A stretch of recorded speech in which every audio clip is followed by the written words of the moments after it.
Good morning. This is our fifth official tea time together, and I am enjoying the heck out of these videos, and I love my new webcam. In fact, hold on one second, let me see. I think I can, I have all this power. I can zoom in. I'm really enjoying them, and I hope that you're enjoying them too. I've gotten good feedback on them, so I just having a really good time, and I decided to do my little series within a series and kind of, for the time being, wrap up this dance stuff that I was talking about, since I talked about it last week and ran out of time to finish. And I'm sure I'll talk about dance again in these posts, because there are always entertaining stories with regard to our performances. So I'm sure that's gonna circle around again, but it's kind of nice to finish up the story in two consecutive posts. So that's what I'm doing. So here we are. Today I decided to focus on performing, because that's a scary thing, and that's the thing that most people are afraid of when they think about dancing. If they're interested in dance, whether they did it as a child or whether they just like to get started as an adult, that's the thing that will hold people up, is the performing aspect. And that was definitely an obstacle for me, because I didn't want to perform when I first started back. And so I thought it would just be interesting to talk about how I wound up where I am, which is to say, I am in a professional troupe. And so I perform regularly, both with my group and as a soloist. So how the heck did that happen, especially with my personality? So this is kind of how it went down.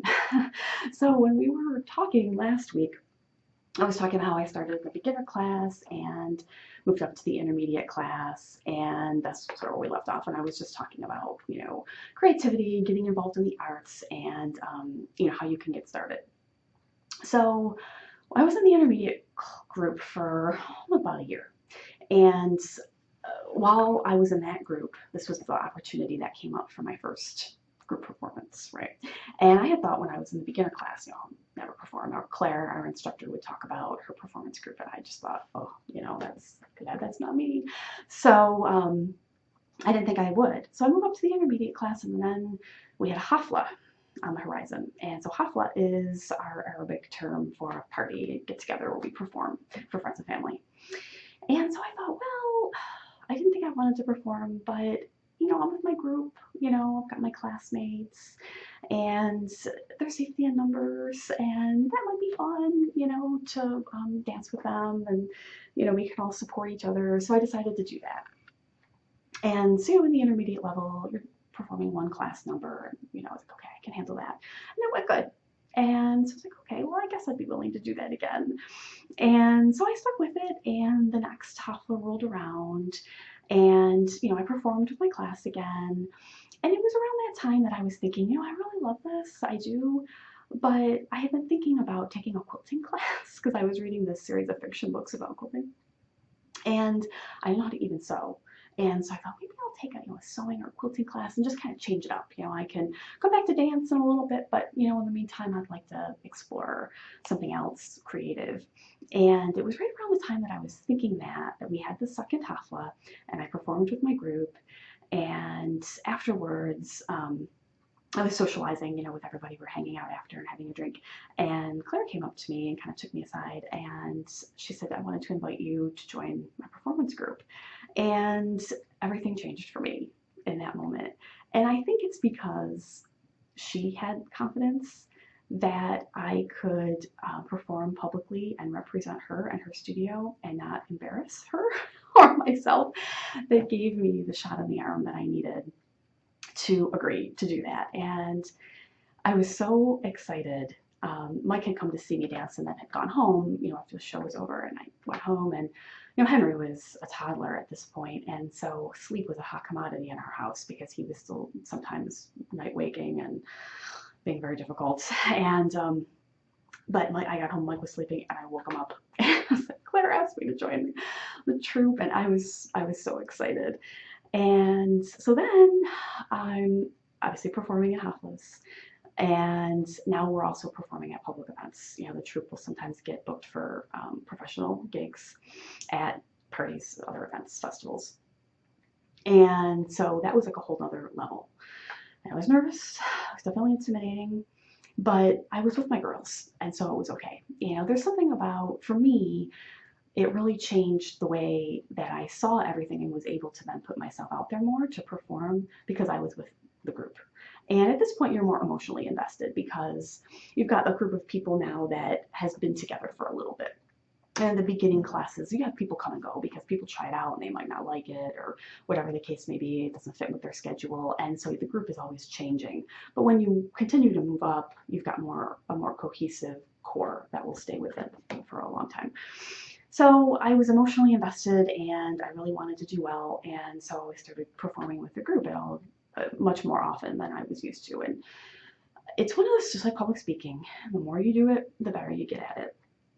But I think that one of the things that I've really learned from performing are really important life lessons that could be applied to other things. And one of those things is not to take myself quite so seriously, right? What I do take seriously is the art form, correctly interpreting the dance in the way that the culture intended for it to be portrayed. That's very important to me. But in terms of just myself, I'm human. I'm not always going to be perfect. Sometimes I'm going to forget things. Sometimes I'm going to not do something very well. I intend to do it well, but I may trip. I may do all of these things, right? And there's a loss of control of the environment that comes with performing, especially in a public space. At Hot Flow, we know exactly what the performance space is going to be. It's large and it's free from things on the floor and people crossing the space while you're dancing. When you're dancing in public, you're dancing at a restaurant, you're dancing at a party, a festival. Those things are not the case. And so there's all sorts of things that can happen. They're very amusing, but it's not always the way that you would plan. I remember Claire saying once she was dancing, somebody had booked her for a birthday party, and so she's dancing, and a cat was poised. There was a cat poised on the couch near her, staring at the beads that were moving around as she was moving, dancing in her costume, and the cat was like pawing at her beads while she danced. And that's exactly it, right? You just don't know what's going to happen. It's always funny though, and that's part of the reason why I love it. Always good stories, makes you laugh at yourself and enjoy life more. The other thing that has come along with moving up to the troupe is that I now dance as a soloist. This is definitely what I find most challenging, and I actually get so nervous before I do it that it's not really all that enjoyable right beforehand. Why do I do this to myself? I do it for some reason, a couple of reasons that are very important to me. One is that it makes me a better dancer. There's no doubt about that. It forces me to challenge myself, and so you'll just continually improve as you continue to do it, and that's a good thing, right? The other thing is that it makes me a better person. It makes me come out of my shell. It makes me realize I don't control everything, like I was just talking about.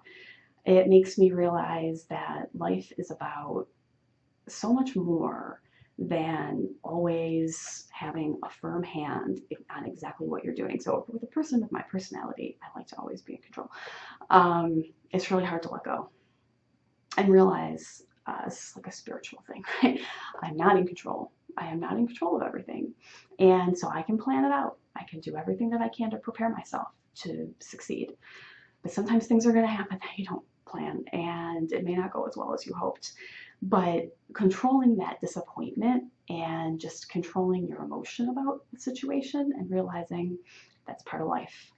I prepared and I did the best that I could, and I think it still went pretty well, but such and such happens that I really was hoping wasn't going to turn out that way. I forgot something or whatever it was. But you can just shake that off. So when other disappointments come off in your life, it's much easier to swallow them off now. At least I think so. And plus the stories are really funny, and it makes me laugh at myself more, and I see that as a really good thing. I really do. And so I've got a festival coming up, and I'm going to be balancing my sword, which is something I really enjoy within Middle Eastern dance. I really like to balance. I balance a tray, I balance the sword. And so I've been practicing. I balance it on my head, and I balance it on my hand. And now I'm trying to balance it on my shoulder. And so I was practicing this weekend, and I have a big angry red coming along here from having the sword on there. And I have like a rough patch on the sword so that I can see where the balance point is, because you really need that to be able to balance it quickly. Otherwise, it would be uncomfortable and awkward for everybody involved if you had to really fumble with it. So, so the little notches that Mike put in there for me. This is one of the duties of a belly dance husband is carving notches in your sword. And so I've got like permanent marks on my shoulder, and I probably have a dent in my head too from it. God only knows. Hopefully, I'm not going to be bald one day. But you know, it is so incredibly fun, and I will just continue to share the stories with you because something always happens. You know, we're dancing on a runway at a fashion thing, and we all start, you know, all 10 of us start doing hip drops at the same time, and that thing was not all that secure.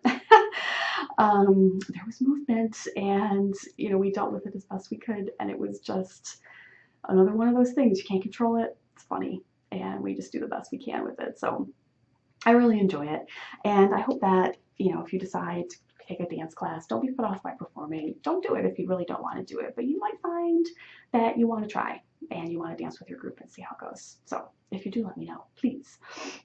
So our saint for the week, is Saint Cecilia. I was looking up who the patron of dancers is, and it's not Saint Cecilia actually, but she's the patron saint of musicians, and obviously music is very important to dancers, and she's also my confirmation patron, and so she's a favorite of mine. So I'm going to read her prayer real quick here. O glorious Cecilia, choosing death over denying your king, we pray you please to help us as his holy praise we sing. We lift our hearts in joyous song to honor him this way, and while we sing, remembering to sing is to doubly pray. In our hearts and on our tongues, we offer humble prayer, sent heavenward on winged notes to praise God dwelling there. So Saint Cecilia is our buddy for this week, and if you're a musician or a dancer, I think we can ask for her intercession before we go forth and put ourselves out there in public, and that's a really intimidating thing to do, but we do it because we want to better our craft, and so hopefully it goes well. So that's all for this week. Next week, I've got a couple other things on my list to talk about or see what inspiration strikes. If you have any ideas for what you'd like me to talk about on any of these posts, leave me a comment. I've been getting more comments lately, and I am loving it. Having little conversations down there, but having a wonderful email conversation with Melanie about yarn that I am really nerdily enjoying. And so if you have anything to tell me and share with me, please drop me a line. I would love to hear from you. And until then, I will talk to you tomorrow for 7 quick takes. Bye. Have a great day.